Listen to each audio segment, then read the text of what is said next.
श्रीगुरुभ्यो नमः। गणानां त्वा गणपतिगुं हवामहे कविं कवीनामुपमश्रवस्तमं ज्येष्ठराजं ब्रह्मणां ब्रह्मणस्पत आनः शृण्वन्नोतिभिः सीदसादनं श्रीमहागणाधिपतये नमः। सदाशिवसमारम्भां शङ्कराचार्यमध्यमाम् अस्मदाचार्यपर्यन्तां वन्दे गुरुपरम्पराम्। श्रुतिस्मृतिपुराणानाम् आलयं करुणालयं नमामि भगवत्पादशङ्करं लोकशङ्करं। नारायणं नमस्कृत्य नरं चैव नरोत्तमं देवीं सरस्वतीं व्यासं ततो जयमुदीरयेत्। जय गुरुदेव।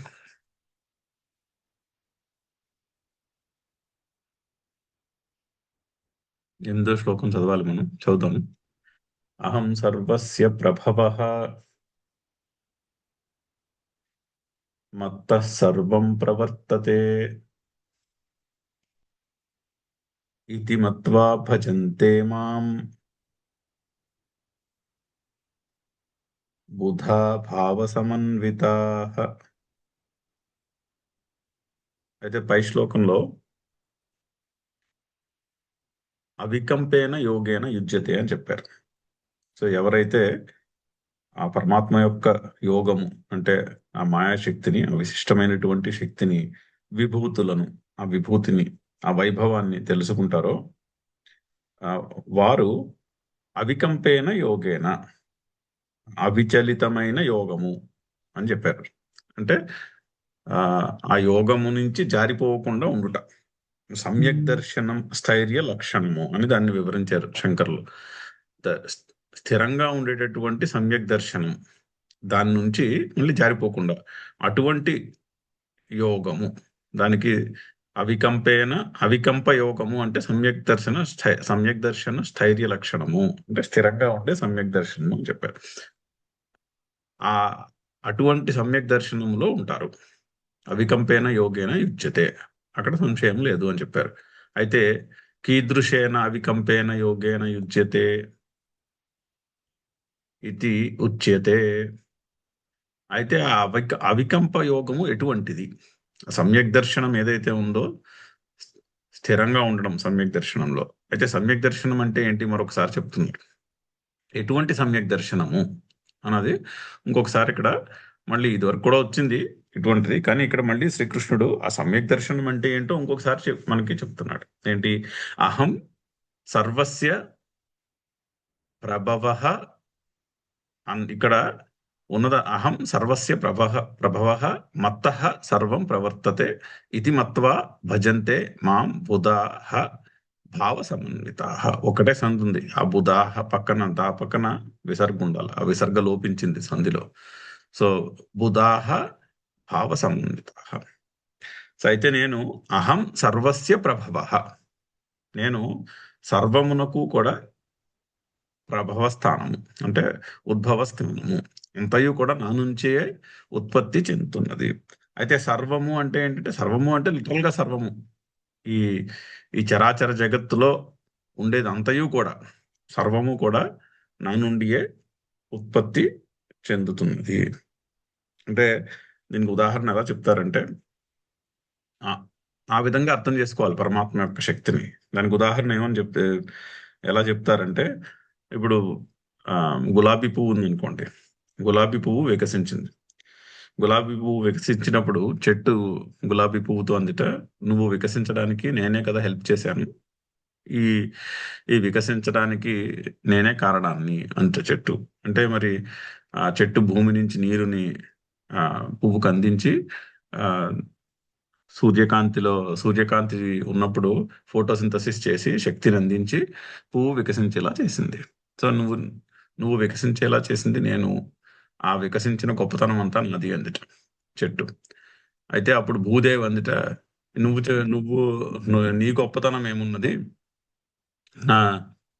నీకు భూమి నుంచి అన్ని రకాల మినరల్స్ ని అందజేసింది నేను. సో అది నీ గొప్పతనం ఏం కాదు, అది నా గొప్పతనం భూదేవి అందుట. నా భూమిలో మరి మినరల్స్, నీళ్లు అన్ని భూమిలో ఉంటాయి కదా, అవన్నీ నీకు అందేటట్టుగా చేసింది నేను. సో ఆ గొప్పతనం అది అందుట. అప్పుడు సూర్యుడు అన్నట్టు చాలు చాలులే, నీ గొప్పతనం ఏముంది, నువ్వు కరెక్ట్గా ఒక ఆర్బిట్లో ఒక ఒక దూరంలో కరెక్ట్గా నా దగ్గర నుంచి ఎంత దూరంలో ఉంటే లైఫ్ ఉంటుందో భూమి మీద అంత దూరంలో నేను నుంచి గ్రావిటేషనల్ ఫోర్స్తో నిన్ను నా చుట్టూ తిప్పుకుంటున్నాను నేను. సో నాది గొప్పతనం అన్నట్టు సూర్యుడు. అప్పుడు మిల్కీ వే గ్యాలక్సీ అంటే చాలే చాలే, నీ గొప్పతనం ఏముంది, మిల్కీ వే గ్యాలక్సీలో బోల్డ్ అంతమంది సూర్యుళ్ళు ఉన్నారు, బోల్డ్ నీ చుట్టూ ఓ 9 ప్లానెట్లు గ్రహాలు తిరిగేటట్టుగా చేసింది నేను, సో ఆ గొప్పతనం నాది అన్నట్టు. ఆ మిల్కీ వే గ్యాలక్సీ అలా నాది గొప్పతనం అంటుంటే క్లస్టర్ ఆఫ్ గ్యాలక్సీస్ ఉంటుంది. ఆ మిల్కీ వే లాంటివి మన చుట్టూ ఉన్నటువంటి గ్యాలక్సీస్ 16 ఎన్నో ఉన్నాయి లిస్ట్, దాన్ని క్లస్టర్ ఆఫ్ గ్యాలక్సీస్ అంటారు. ఆ క్లస్టర్ ఆఫ్ గ్యాలక్సీస్ అంతా సరే సరే నీ గొప్పతనం ఏముంది, నేను ఈ ఈ 16 గ్యాలక్సీలు కరెక్ట్గా వాటి పొజిషన్లో అవి ఉండేటట్టు చేస్తున్నది నేను, ఆ గొప్పతనం నాది అన్నట్టు. ఆ హిరణ్య గర్భుడు అన్నట్ట, మీ గొప్పతనం ఏముంది, మీరందరూ కూడా నా దగ్గర నుంచి నా నుంచి ఉద్భవించారు, నాది గొప్పతనం. పరమాత్మ అన్నట్టు అలా కాదు, అదేమిటది నీ గొప్పతనం ఏమిటి, నువ్వు కూడా నా దగ్గర నుంచే కదా పుట్టావు, నా నుంచే పుట్టావు, ఈ గొప్పతనం అంతా నాది అని. అయితే ఇప్పుడు మరి పువ్వు వికసించి పరిమళించడానికి ఎవరిది వైభవము అంటే, ఆ వైభవము ఆ పరమాత్మకే చెందినది. ఆ విధంగా అర్థం చేసుకోవాలి పరమాత్మ యొక్క తత్వాన్ని. అటువంటి అవికంప యోగము, ఆ అవికంప ఆ, యోగము, అటువంటి అవికంప యోగముతో ఉన్న ఆ, అవికంప యోగంతో ఉన్నవారు అని ఆ, అని అని అని భావం. ఒక్క నిమిషం, ఒక్క క్షణం.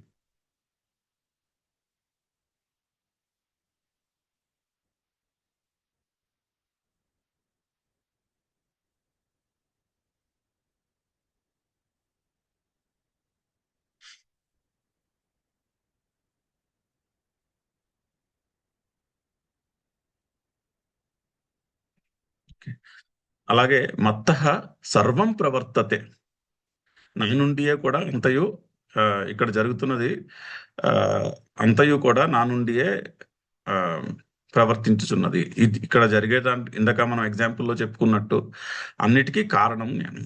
అయితే కార్యదృష్టి కారణ దృష్టి అని చెప్తారు. కారణ దృష్టి అంటే నామరూపములు, ఆ, నామరూపములు వర్సెస్ కారణము. ఓకే, కార్యము అంటే నామరూపములు, ఇఫెక్ట్ వర్సెస్ కాస్. ఇప్పుడు జగత్తులో ఉన్న నామరూపములు ఉన్నాయనుకోండి, ఎదురుకుండా చెట్టు ఉంది, ఆ చెట్టు ఉంది, లేదా ఎదురుకుండా ఒక ప్రాణి ఉన్నాడు, అది నామరూపములు. అది నామరూపములతో మనం డిస్క్రైబ్ చేసుకుంటున్నాం కదా. దానికి కారణం ఎవరు? ఇప్పుడు చెట్టు ఉందనుకోండి, చెట్టు వికసించింది, చెట్టు మొలకెత్తి చెట్టు ఎదిగింది. దానికి కారణం ఎక్కడుంది? దానికి కారణం బీజంలో ఉంది. దానికి కావాల్సిన ఇంటెలిజెన్స్ అంతా ఎక్కడుంది అంటే ఆ బీజంలో ఉంది. ఆ బీజం ఎక్కడి నుంచి వచ్చింది అంటే మళ్ళీ చెట్టు నుంచి వచ్చింది. మరి ఈ బీజం నుంచి చెట్టు, చెట్టు నుంచి బీజము, ఈ సైకిల్కి కావాల్సిన ఇంటెలిజెన్స్ ఎక్కడుంది అంటే అది సృష్టిలో ఉంది. ఆ సృష్టిలో ఎక్కడి నుంచి వచ్చింది అంటే అది పరమాత్మ నుంచి వచ్చినది. ఆ విధంగా కారణాన్ని వెతుక్కోవాలి. కారణాన్ని వెతికితే సమత్వము క్లియర్గా కనిపిస్తుంది. ఇప్పుడు బోల్డ్ అంతమంది జీవులు ఉంటారు, అన్ని జీవులకి కారణము ఎవరు అని వెతుక్కుంటే అది పరమాత్మ వరకు వెళ్తుంది అనాలిసిస్. అప్పుడు అప్పుడు డిఫరెన్సెస్ కనిపించవు, అప్పుడు సమత్వము తేలిగ్గా అర్థమవుతుంది. ఇప్పుడు ఒక ఆబ్జెక్ట్ తీసుకున్నాం అనుకోండి, ఆ ఆబ్జెక్ట్ యొక్క యాక్చువల్ ఫార్మ్ ఏంటి అని అనాలిసిస్ చేస్తే ఫిజిక్స్ లో కూడా అంతా ఎలక్ట్రానిక్ వస్తుంది. అలా చేసి చేసి చేసి చేసి సబాటమిక్ పార్టికల్స్కి వస్తుంది.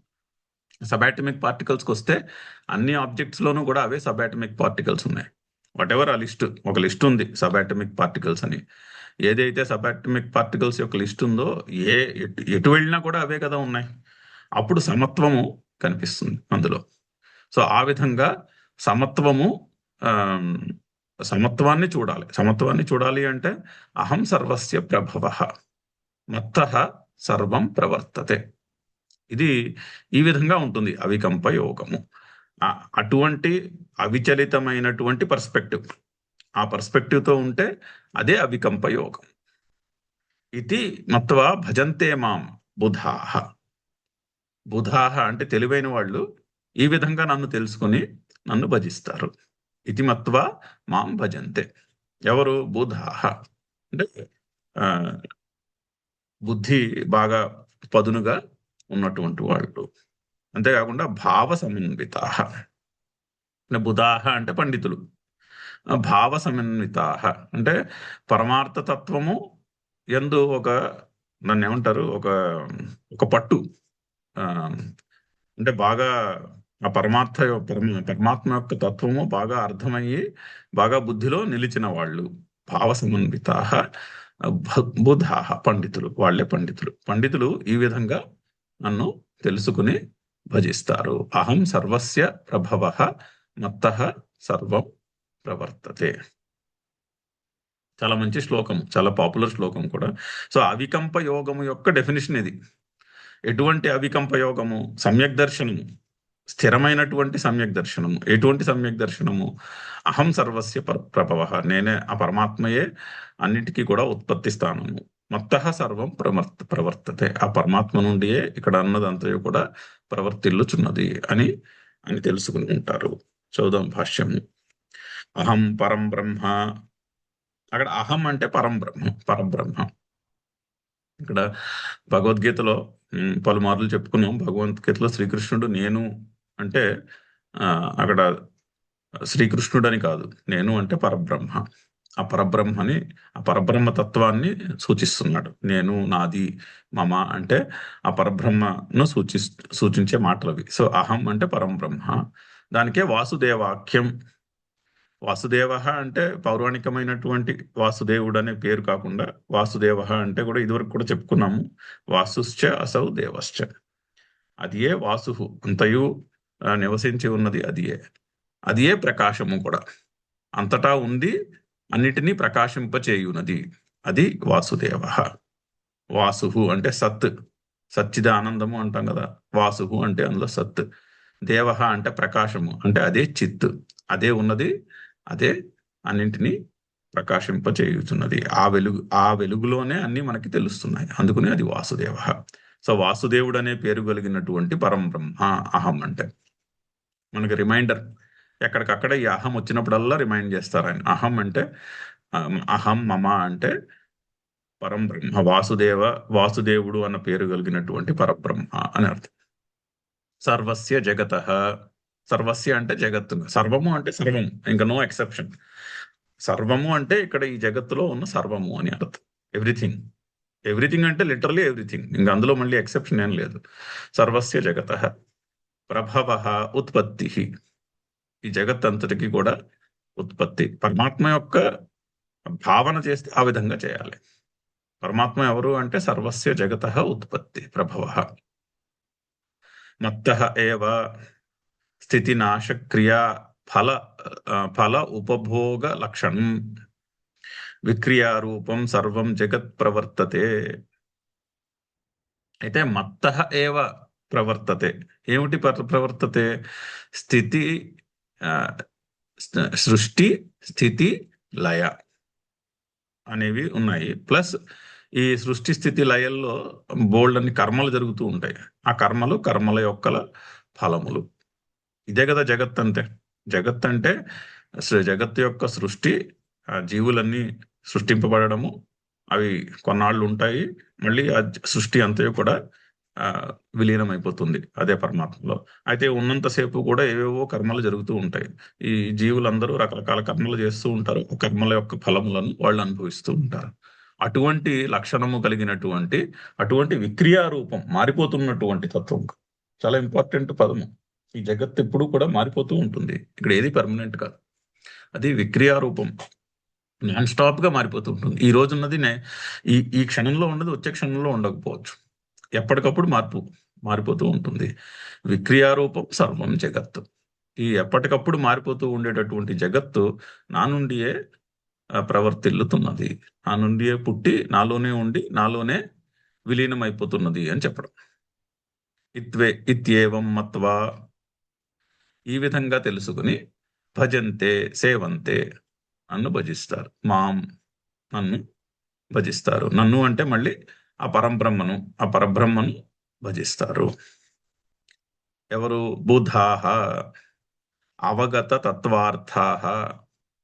తత్వము అర్థమైన వాళ్ళు అంటే పండితులు. భావ సమన్వితాః. భావః భావనాః పరమార్థతత్వాభినివేశః. అంటే పరమార్థ తత్వ అభినివేశః అంటే ఆ పరమార్థ యొక్క తత్వము పూర్తిగా కన్జ్యూమ్ చేసేసింది. అంటే వాళ్ళు ఎటు చూసినా కూడా వాళ్ళకి పరమాత్మ యొక్క స్వరూపమే కనిపిస్తున్నది. పరమాత్మయే ఆ పరమాత్మ యొక్క తత్వమే ప్రతి చోట కూడా భాసిల్లుతున్నది. ఎటు చూసినా కూడా అదే కనిపిస్తుంది. అటువంటి వాళ్ళకి భావ సమన్వితాః అని పేరు. అర్థం అవడమే కాకుండా అర్థమైనది బుద్ధిలో నిలుచుట. అది బాగా ఆ కాన్సెప్ట్ బాగా బుద్ధిలో నిలచినది అని అర్థం. తేన సమన్వితాః సంయుక్తాః ఇత్యర్థః. సో పరమార్థ తత్వ అభినివేశః అది భావన అంటే. భావ సమన్వితాః అంటున్నారు కదా, భావ పదమునకు అర్థం అది పరమార్థ తత్వము చేత అభినివేశము ఉన్నవాళ్ళు అని. తేన సమన్వితాః అది అది అన్ని వేళలా సమముగా అలా ఉంటున్నది ఆ అభినివేశము. అటువంటి భావన, నిలిచినటువంటి భావన ఉన్నవాళ్ళు అని అర్థం. భావ సమన్వితాః. చదువుదాం శ్లోకము. అహం సర్వస్య ప్రభవః మత్తః సర్వం ప్రవర్తతే ఇతి మత్వా భజంతే మాం బుధా భావ సమన్వితాః మచ్చిత్తా మద్గత ప్రాణాః బోధయంతః పరస్పరం కథయంతశ్చ మాం నిత్యం తుష్యంతి చ రమంతి చ. ఇంకా పై శ్లోకానికే కంటిన్యూషన్. మచ్చిత్తాః మద్గత ప్రాణాః బోధయంతః పరస్పరం కథయంతః చ మాం నిత్యం తుష్యంతి చ రమంతి చ. పై శ్లోకమునికే కంటిన్యూషన్. చాలా చక్కని శ్లోకము. మచ్చిత్తాః అంటే మనస్సునందు అంటే నాయందే మనస్సు కలిగి ఉన్నవాళ్ళు, నాయందే చిత్తము కలిగి ఉన్నవాడు. మత్ చిత్తాః ఆ చిత్తం అంతయు కూడా నేనే, మనసంతా కూడా నేనే నిండిపోయి ఉన్నవాళ్ళు. ఇదివరకు కూడా చెప్పారు కదా, అనన్య భక్తులు. మనసంతా కూడా పరమాత్మయే నిండిపోయిన వాళ్ళు. మద్గత ప్రాణాః ప్రాణ శబ్దమునకు ఇంద్రియములు అని చెప్పుకోవచ్చు. అంటే ఇంద్రియములు పనిచేస్తుంటే కూడా ఇంద్రియములకు కూడా అన్ని చోట్ల పరమాత్మయే అనుభవానికి వస్తున్నాడు. అటువంటి వాళ్ళు మద్గత ప్రాణాః. లేదా మద్గత అంటే ప్రాణశక్తి అని కూడా అనుకోవచ్చు. ప్రాణశక్తి, ఆ ప్రాణశక్తి కూడా పరమాత్మయే అన్న భావన కలిగిన వాళ్ళు. ఆ విధంగా కూడా చెప్పు, రెండు అర్థాలు చెప్పుకోవచ్చు. ప్రాణమునకు ఇంద్రియములు అని చెప్పుకోవచ్చు, పదానికి ప్రాణశక్తి అని కూడా చెప్పుకోవచ్చు. వాళ్ళు ఏం చేస్తారట, పరస్పరం బోధయంతః. అటువంటి వాళ్ళు పరస్పరము ఒకరికొకరు పరమాత్మ యొక్క విభూతులు చెప్పుకుంటూ ఉంటారు. ఎక్కడికి చూసినా పరమాత్మ యొక్క విభూతియే కనిపిస్తున్నది. ఒకరితో ఒకళ్ళు వాళ్ళు అదే చెప్పుకుంటూ ఉంటారు. ఇప్పుడు మహాత్ముల యొక్క డిస్కషన్స్ చూసామనుకోండి, ఆ మహాత్ముల యొక్క డిస్కషన్ ఎంతసేపు కూడా ఆ పరమాత్మ యొక్క వైభవము, ఆ పరమాత్మ యొక్క లీలల గురించే ఉంటుంది. సో పరస్పరం బోధయంతః కథయంతః ఒకరికొకరు కథలు చెప్పుకుంటూ ఉంటారు. ఆ పరమాత్మ యొక్క లీలల గురించి కథలు చెప్పుకుంటూ ఉంటారు.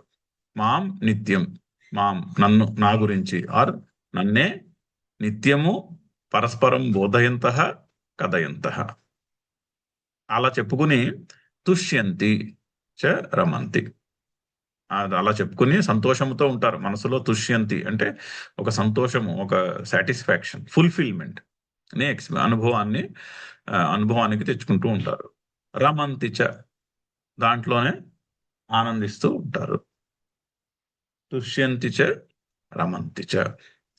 మచ్చిత్తాః మద్గత ప్రాణాః బోధయంతః పరస్పరం కథయంతః. పరస్పరం బోధయంతః కథయంతః ఎవరిని? మాం. ఎప్పుడు? నిత్యం. అలా చేస్తే ఏం జరుగుతుంది?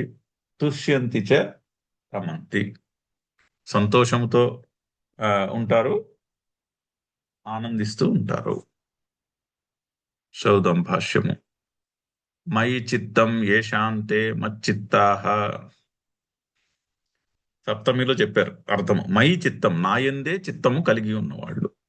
నా యందే మనస్సు లగ్నమై ఉన్నవాళ్ళు ఎవరైతే ఉంటారో వాళ్ళు మచ్చిత్త. అలాగే మద్గత ప్రాణాహ మాం గతాః చక్షురాదయః ప్రాణాః యేషాం తే మద్గత ప్రాణాః. సో చక్షురాదయః ప్రాణాః మాం గతాః. చక్షుః మొదలగు ఇంద్రియములన్నీ కూడా నన్నే చేరుకుని ఉన్నవి. అంటే ఇంద్రియములతో భోగించుచున్నప్పటికీ కూడా, అనుభవానికి తెచ్చుకుంటున్నప్పటికీ కూడా వాళ్ళకి ఆ అనుభవములో ఆ పరమాత్మ యొక్క తత్వమే కనిపిస్తుంది. అంటే కారణ విచారం. దృష్టి కారణము మీద ఉంటుంది. దృష్టి కారణం మీద ఉంటే మీకు బయట నామరూపాల్లో ఉండే తేడాల మీద అంత ఫోకస్ ఉండదు.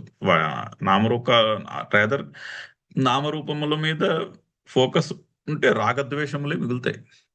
నామరూపాలకి ఇంపార్టెన్స్ ఇచ్చామనుకోండి, ఆ నామరూపాలను బట్టి రాగద్వేషాలు ఉంటాయి మనసులో. అలా కాకుండా కారణ విచారము, కారణాన్ని పట్టుకున్నాం అనుకోండి, సమత్వము తేలిగ్గా కనిపిస్తూ ఉంటుంది.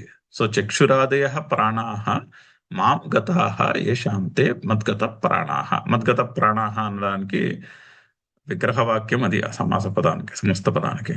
లేదా మయి ఉపసంహృత కరణాః ఇత్యర్థః. అంటే ఏంటి? కరణములన్నీ కూడా, అంటే ఇంద్రియములు, అంతఃకరణం, మనస్సు, బుద్ధి, అహంకారము అన్నీ కూడా మయి ఉపసంహృత, అన్నీ కూడా నన్నే చేరుకుని ఉన్నవి, ఆర్ అన్నీ నాయందే శరణము చేయబడి ఉన్నవి. అటువంటి కరణములు కలిగిన వాళ్ళు. సో అంతఃకరణం అంతా కూడా ఈశ్వరుడే. అంటే ఏ పని చేసినా ఈశ్వరుని యొక్క పనియే అని ఆ బుద్ధి నిశ్చయం కలిగిన వారు. అథవా మద్గత ప్రాణాః మద్గత జీవనాః ఇత్యేతత్. ఇంకో విధంగా కూడా చెప్పుకోవచ్చు మద్గత ప్రాణాః అని. ఇంకొంచెం భక్తి ఆ, ఒక పర్స్పెక్టివ్ లో డెఫినేషన్ చెప్పుకుంటే మద్గత జీవనాః, ఈ జీవితమే ఆ పరమాత్మ యొక్క అనుగ్రహము అని అన్న భావము కలిగిన, అన్న భావన కలిగిన వాళ్ళు మద్గత ప్రాణాః మద్గత జీవనాః.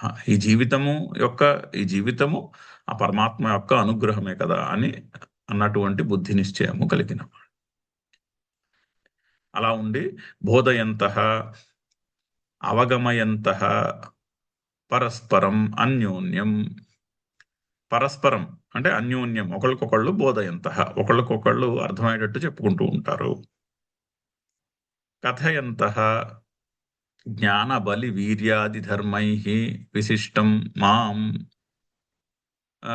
బోధయంతః కథయంతః, నా గురించే చెప్పుకుంటూ ఉంటారు, ఒకళ్ళకొకళ్ళకి కథలు చెప్పుకుంటూ ఉంటారు. ఆ తత్వము అర్థమయ్యేటట్టు ఒకళ్ళకొకళ్ళకి హెల్ప్ చేసుకుంటూ ఉంటారు. ఎటువంటి తత్వము? జ్ఞాన బలి వీర్యాది ధర్మై. భగవంతుడు అంటే ఇదివరకు ఒకసారి చెప్పుకున్నాం, 6 ధర్మాలు చెప్పారు. ఐశ్వర్యము, బలము, జ్ఞానము అంటూ. అటువంటి భగవంతుని యొక్క గుణములు ఏవైతే ఉన్నాయో ఆ గుణములను ఒకళ్ళకొకళ్ళు చెప్పుకుంటూ వాటిని కీర్తించుకుంటూ ఉంటారు. అంటే ఏదో ఒత్తిడి భజనలే చేస్తారనే కాదు, ఏ పని చేసినా కూడా అందులో ఈశ్వరుని యొక్క ఆ, ఆ, అంటే అది ఈశ్వరుని యొక్క అనుగ్రహంతోనే జరుగుతున్నది అని తెలుపుతూ ఉంటారు ఎప్పటికప్పుడు. ఇప్పుడు గురుదేవుల దగ్గరికి వెళ్ళి చాలా రకాల క్వశ్చన్లు అడుగుతారు అందరూ. అందులో ఆయన చెప్పే ఆన్సర్లు అన్నిట్లోనూ ఈ ఈ ఈ స్ట్రీమ్ ఆఫ్ థాట్ కనిపిస్తుంది. ఏ క్వశ్చన్ అడిగినా కూడా దానికి ఆన్సర్లో ఫైనల్లీ అది పరమాత్మ యొక్క విభూతికి లింక్ చేయబడి ఉంటుంది.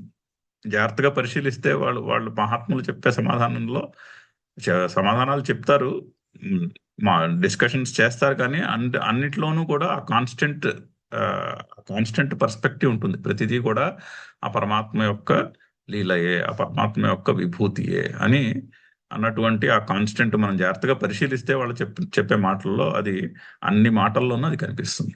అందుకే వాళ్ళు చెప్పే మాటలు అంత మనసుకి హత్తుకుపోతాయి, మహాత్ములు చెప్పే మాటలు. ఎందుకంటే వాళ్ళు చెప్పే మాటలు అన్నిటిలోనూ కూడా వాళ్ళు డైరెక్ట్ గా చెప్పినా ఇండైరెక్ట్ గా చెప్పినా ఆ కాన్స్టెంట్ థాట్ అయితే ఉంటుంది, ఆ కాన్స్టెంట్ ఐడియా అయితే ఉంటుంది. ప్రతిదీ కూడా ఆ పరమాత్మ యొక్క అనుగ్రహం వల్లనే జరుగుతున్నది, ప్రతిదీ కూడా ఆ పరమాత్మ యొక్క విభూతియే అని క్లియర్ గా తెలుస్తూ ఉంటుంది. సో జ్ఞాన బలి వీర్యాది ధర్మై విశిష్టం మాం. అటువంటి శక్తులతో ఉన్నటువంటి నా గురించి వాళ్ళు ఒకళ్ళకొకళ్ళు పరస్పరం తెలియజేసుకుంటూ ఉంటారు. తెలియజేసుకుని తుష్యంతి పరితోషం ఉపయాంతి. తుష్యంతి అంటే ఏదైనా ఒక గిఫ్ట్ వచ్చింది అనుకోండి. ఒక గిఫ్ట్ వస్తే ఏ విధంగా మనం ఆనందిస్తాము? పరితోషం ఉపయాంతి. ఏదైనా ఒక గిఫ్ట్ వస్తే ఏ విధంగా ఆలోచిస్తామో, ఏదైనా లాభం జరిగితే ఏ విధంగా ఆలోచిస్తాము, ఏ విధంగా ఆనందిస్తాము, ఆ విధంగా వాళ్ళు సంతృప్తిని ఎక్స్పీరియన్స్ చేస్తూ ఉంటారు. రమంతి రతిం ప్రాప్నువంతి ప్రియ సంగత్యేవ. ప్రియుని యొక్క సాంగత్యము కలిగినప్పుడు ప్రియురాలు ఏ విధంగా, ఆరు వైసి వర్స, ప్రియురాలు యొక్క సాంగత్యము కలిగినప్పుడు ప్రియుడు ఏ విధంగా ఆనందిస్తాడో ఆ విధంగా పరమాత్మ యొక్క చర్చలు చేసుకుని ఆనందిస్తూ ఉంటారు. అది చక్కని శ్లోకం యొక్క అర్థం. మచ్చిత్తా మద్గత ప్రాణా బోధయంతః పరస్పరం కథయంతశ్చ మాం నిత్యం తుష్యంతి చ రమంతి చ. తేషాం సతతయుక్తానాం భజతాం ప్రీతిపూర్వకం దదామి బుద్ధియోగం తం ఏన మాం ఉపయాంతి తే. ఆ శ్లోకానికే కంటిన్యూయేషను. దానికి అవతారిక చూడండి. ఏ యథోక్త ప్రకారై భజంతే మాం భక్తాః సంతః.